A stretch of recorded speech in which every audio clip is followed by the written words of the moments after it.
আসসালামু আলাইকুম দর্শক মণ্ডলী, সবাইকে স্বাগত জানাচ্ছি আজকের প্রহর সংবাদে। পবিত্র ঈদে মিলাদুন্নবী আজ সোমবার 12ই রবিউল আওয়াল, পবিত্র ঈদে মিলাদুন্নবী।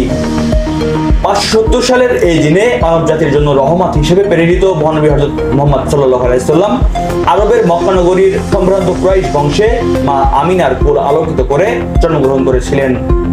পবিত্র ঈদে মিলাদুন্নবী উপলক্ষে ইসলামিক ফাউন্ডেশন বাংলাদেশের উদ্যোগে পক্ষকাল ব্যাপী বিভিন্ন কর্মসূচি গ্রহণ করা হয়েছে। আজ সরকারি ছুটি। আন্তর্জাতিক অপরাধ ট্রাইব্যুনালে শেখ হাসিনা সহ 228 জনের বিরুদ্ধে 5টি অভিযোগ। বৈষম্য বিরোধী আন্দোলন নির্মূলে হত্যা, গণহত্যা ও নির্যাতনের অভিযোগে শেখ হাসিনা সহ 228 জনের বিরুদ্ধে আন্তর্জাতিক অপরাধ ট্রাইব্যুনালে 5টি অভিযোগ দাখিল করা হয়েছে। ট্রাইব্যুনালে প্রসিকিউটর কাজী মনোয়ার হোসাইন তামিম বিষয়টি গণমাধ্যমকে নিশ্চিত করেছেন। প্রথমবারের মতো সেনা সদরের প্রধান উপদেষ্টা, অন্তর্বর্তীকালীন সরকারের প্রধান উপদেষ্টা প্রফেসর ডক্টর মোহাম্মদ ইউনূস আজ প্রথমবারের মতো সেনা সদরে গিয়েছেন। প্রধান উপদেষ্টা সেনা সদরে পৌঁছালে সেনাবাহিনীর প্রধান জেনারেল ওয়াকারুজ্জামান তাকে স্বাগত জানান।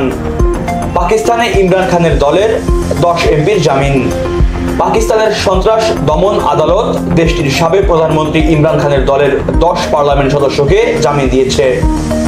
ইসলামাবাদ থেকে এফএফপি একথা জানিয়েছেন। খবরে বলা হয়, সোমবার দেশটির রাজধানী ইসলামাবাদে একটি বড় সমাবেশের নেতৃত্ব দেওয়ার 2 দিন পর কারাগারে থাকা সাবেক প্রধানমন্ত্রী দলের 10 পার্লামেন্ট সদস্য সহ কমপক্ষে 30 জনকে মঙ্গলবার নিরাপত্তা হেফাজতে রিমান্ডে নেওয়া হয়েছিল। বন্ধ করা হলো কাপ্তাই পানি বিদ্যুৎ কেন্দ্রের 16টি জলকপাট। কাপ্তাই হ্রদের পানি কিছুটা কমে আসায় বিদ্যুৎ কেন্দ্রের স্পিলওয়ের 16টি জলকপাট বন্ধ করে দেওয়া হয়েছে। আজ সোমবার সকাল 8টায় বিদ্যুৎ কেন্দ্রের 16টি জলকপাট বন্ধ করে দেওয়া হয় বলে দুপুর 12:30টায় গণমাধ্যমকে নিশ্চিত করেছেন কাপ্তাই কর্ণফুলী পানি বিদ্যুৎ উৎপাদন কেন্দ্রের ব্যবস্থাপক এটিএম আব্দুল জাহের।